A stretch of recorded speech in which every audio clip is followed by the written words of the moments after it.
Russian invasion of Ukraine. Momentum is building for a war between Ukraine and Russia. Tensions between Russia and the West are growing rapidly. President Biden considering deploying thousands of troops to Eastern Europe. There are now 100,000 troops on the eastern border of Ukraine. Russia is setting up field hospitals on this border. Like, this is what preparation for war looks like, a legitimate war. Ukrainian troops are watching and waiting, saying they are preparing for a fight. The US has ordered the families of embassy staff to leave Ukraine. Britain has sent all of their non-essential staff home. And now the US is sending tons of weapons and munitions to Ukraine's army. And we're even considering deploying our own troops to the region. I mean, this thing is heating up. Meanwhile, Russia and the West have been in Geneva and Brussels trying to talk it out and sort of getting nowhere. The message is very clear. Should Russia take further aggressive actions against Ukraine, the costs will be severe and the consequences serious. It's a scary, grim momentum that is unpredictable, and the chances of miscalculation and escalation are growing. I want to explain what's going on here, but I want to show you that this isn't just typical geopolitical behavior, stuff that can just be explained on the map. Instead, to understand why 100,000 troops are camped out on Ukraine's eastern border, ready for war, you have to understand Russia and how it's been cut down over the ages, from a Slavic empire that dominated this whole region, to then the Soviet Union, which was defeated in the 90s.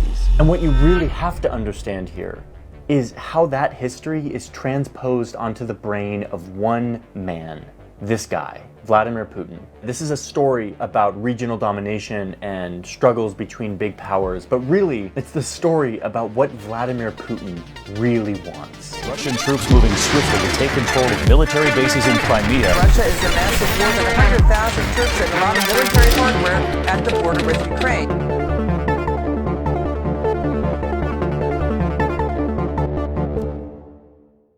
Okay, let's get up to speed on what's happening here. And I'm just gonna quickly give you the highlight version of like the news that's happening, because I wanna get into the juicy part, which is like why, the roots of all of this. So let's go.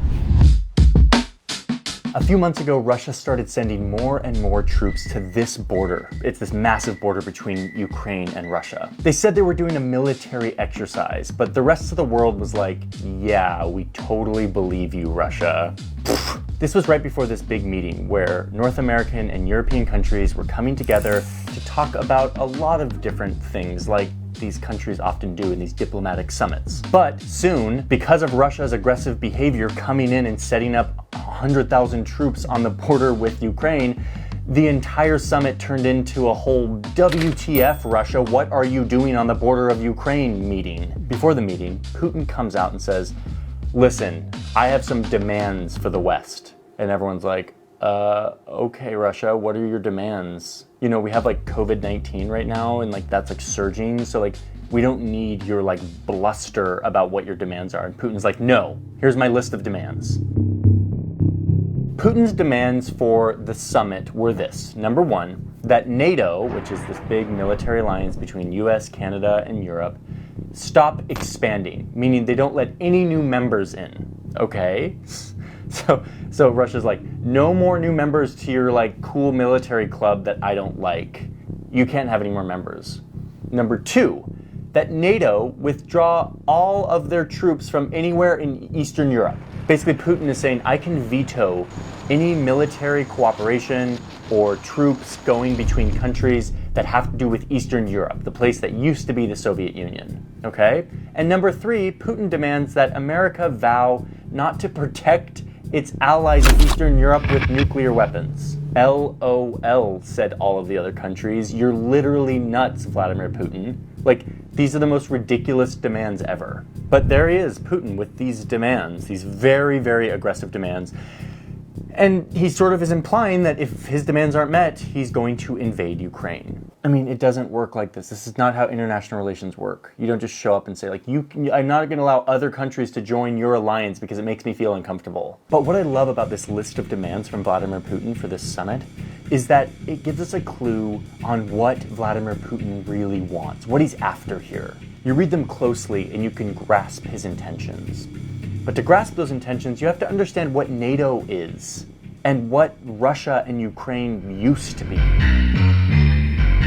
Okay, so a while back I made this video about why Russia is so damn big, where I explain how modern-day Russia started here, in Kiev, which is actually modern-day Ukraine. In other words, modern-day Russia, as we know it, has its original roots in Ukraine.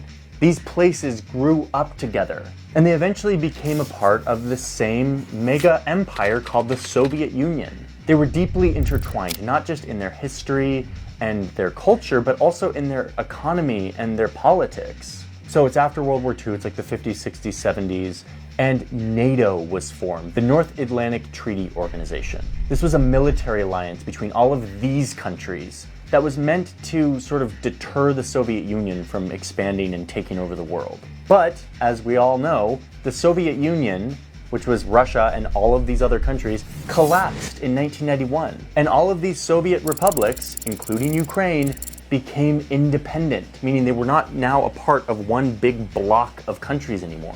But just because the borders all split up, it doesn't mean that these cultural ties actually broke. Like, for example, the Soviet leader at the time of the collapse of the Soviet Union, this guy, Gorbachev, he was the son of a Ukrainian mother and a Russian father. Like, he grew up with his mother singing him Ukrainian folk songs. In his mind, Ukraine and Russia were like one thing. So there was major reluctance to accept Ukraine as a separate thing from Russia. In so many ways, they are one. There was another Russian at the time who did not accept this new division. This young intelligence officer, Vladimir Putin, who was starting to rise up in the ranks of post-Soviet Russia. There's this amazing quote from 2005 where Putin is giving the State of the Union address, where Putin declares the collapse of the Soviet Union, quote, the greatest catastrophe of the 20th century. And as for the Russian people, it became a genuine tragedy. Tens of millions of fellow citizens and countrymen found themselves beyond the fringes of Russian territory. Do you see how he frames this? The Soviet Union were all one people in his mind. And after it collapsed, all of these people who were a part of the motherland were now outside of the fringes or the boundaries of Russian territory. First off, fact check. Greatest catastrophe of the 20th century? Like, do you remember what else happened in the 20th century, Vladimir?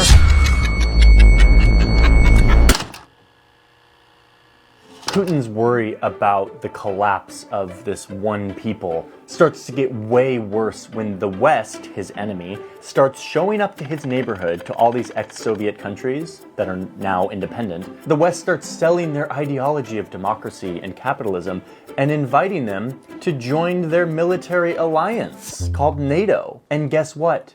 These countries are totally buying it.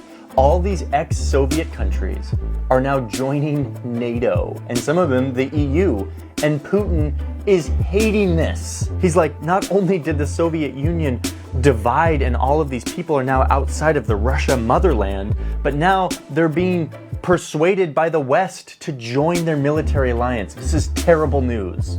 Over the years, this continues to happen while Putin himself starts to chip away at Russian institutions, making them weaker and weaker. He's silencing his rivals, and he's consolidating power in himself. And in the past few years, he's effectively silenced anyone who can challenge him. Any institution, any court, or any political rival have all been silenced. It's been decades since the Soviet Union fell, but as Putin gains more power, he still sees the region through the lens of the old Cold War, Soviet, Slavic Empire view. He sees this region as one big block that has been torn apart by outside forces. The greatest catastrophe of the 20th century. And the worst situation of all of these, according to Putin, is Ukraine, which was like the gem of the Soviet Union. There was tons of cultural heritage. Again, Russia sort of started in Ukraine. Not to mention, it was a very populous and industrious, resource-rich place. And over the years, Ukraine has been drifting west. It hasn't joined NATO yet, but more and more it's been electing pro-Western presidents. It's been flirting with membership in NATO. It's becoming less and less attached to the Russian heritage that Putin so adores. And more than half of Ukrainians say that they'd be down to join the EU. 64% of them say that they would be cool joining NATO. But Putin can't handle this. He is in total denial. Like an ex-boyfriend who can't handle his ex-girlfriend starting to date someone else, Putin can't let Ukraine go. He won't let go. So for the past decade, he's been trying to keep the West out and bring Ukraine back into the motherland of Russia. This usually takes the form of Putin sending secret soldiers from Russia into Ukraine to help the people in Ukraine who want to separate from Ukraine and join Russia. It also takes the form of, stealing entire parts of Ukraine for Russia. Russian troops moving swiftly to take control of military bases in Crimea. Like in 2014, Putin just did this. To what America is officially calling a Russian invasion of Ukraine. He went down and just snatched this bit of Ukraine and folded it into Russia. So you're starting to see what's going on here. Putin's life's work is to salvage what he calls the greatest catastrophe of the 20th century, the division and the separation of the Soviet republics from Russia. So let's get to present day. It's 2022. Putin is at it again. And honestly, if you really want to understand the mind of Vladimir Putin and his whole view on this, you have to read this. On the History of Unity of Russians and Ukrainians by Vladimir Putin, a blog post that kind of sounds like a 9th grade history essay. In this essay, Vladimir Putin argues that Russia and Ukraine are one people. He calls them essentially the same historical and spiritual space. Kind of beautiful writing, honestly.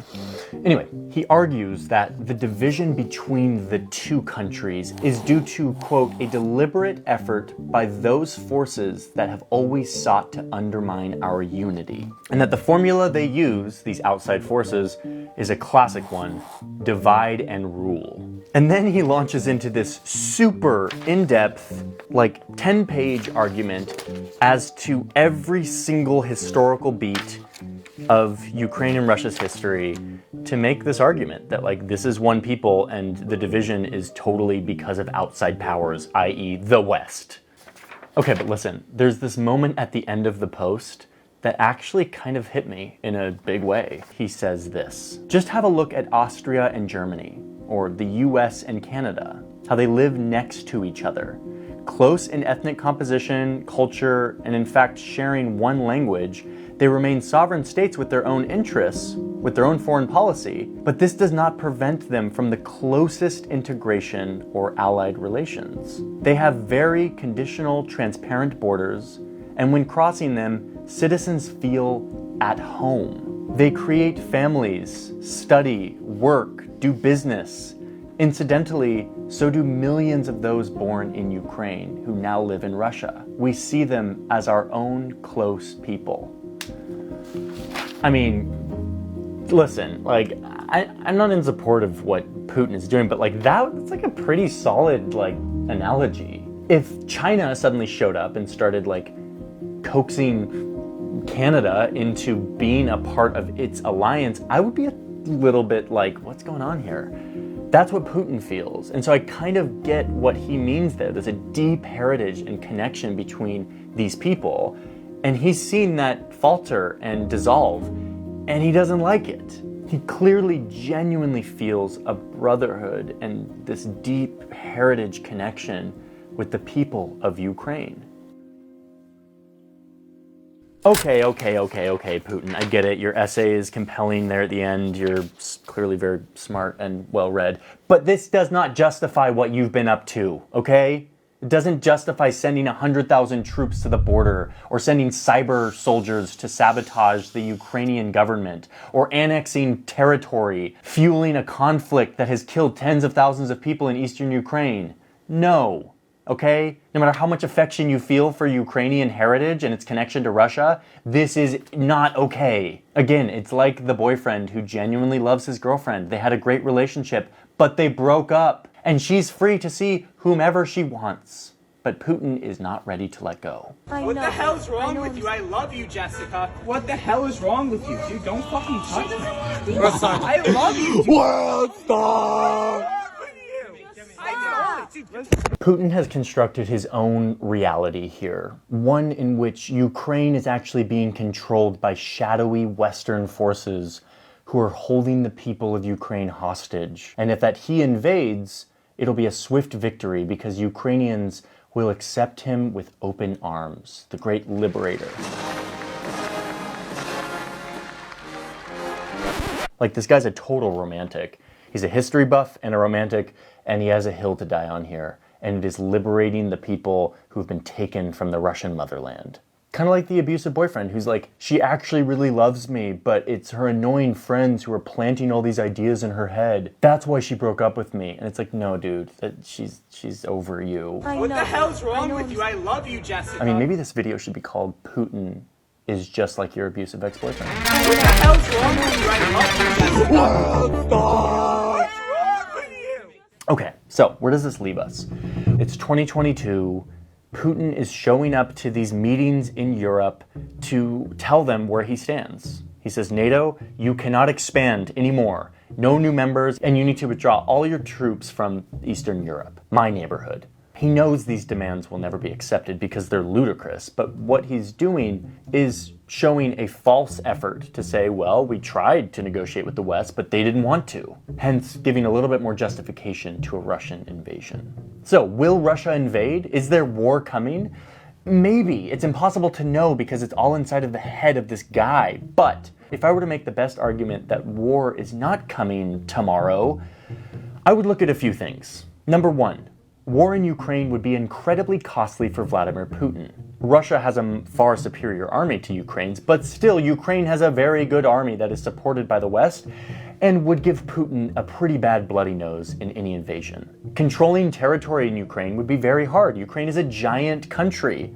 They would fight back, and it would be very hard to actually conquer and take over territory. Another major point here is that if Russia invades Ukraine, this gives NATO new purpose. If you remember, NATO was created because of the Cold War, because the Soviet Union was big and nuclear powered. Once the Soviet Union fell, NATO sort of has been looking for a new purpose over the past couple decades. If Russia invades Ukraine, NATO suddenly has a brand new purpose to unite and to invest in becoming more powerful than ever. Putin knows that, and it would be very bad news for him if that happened. But most importantly, perhaps the easiest clue for me to believe that war isn't coming tomorrow is the Russian propaganda machine is not preparing the Russian people for an invasion.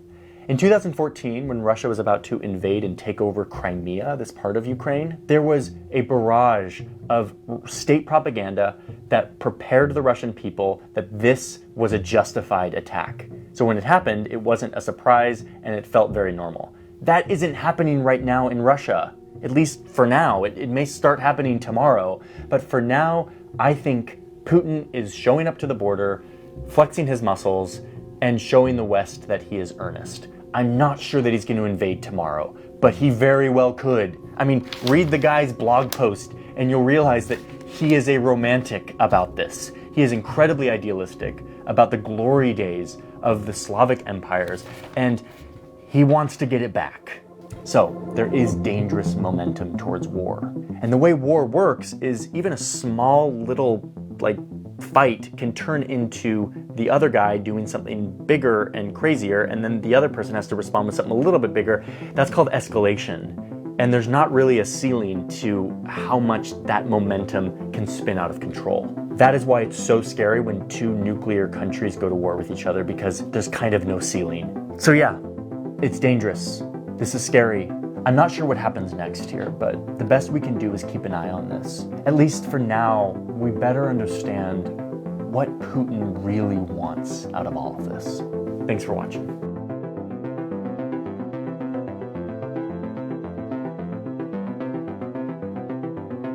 I appreciate everyone for being here. I'm excited for another year of a lot of bigger, more ambitious videos on this channel. I've been diving really deep. I've been printing a lot of things out and reading them in hard copy, which I really like, and highlighting them for these videos, which is really helpful for me and hopefully helpful for you. If you want to support this work, I have a Patreon, which you can go check out. There's a link in my description. And then I also am selling presets and LUTs for video and photo. It's what I use to color.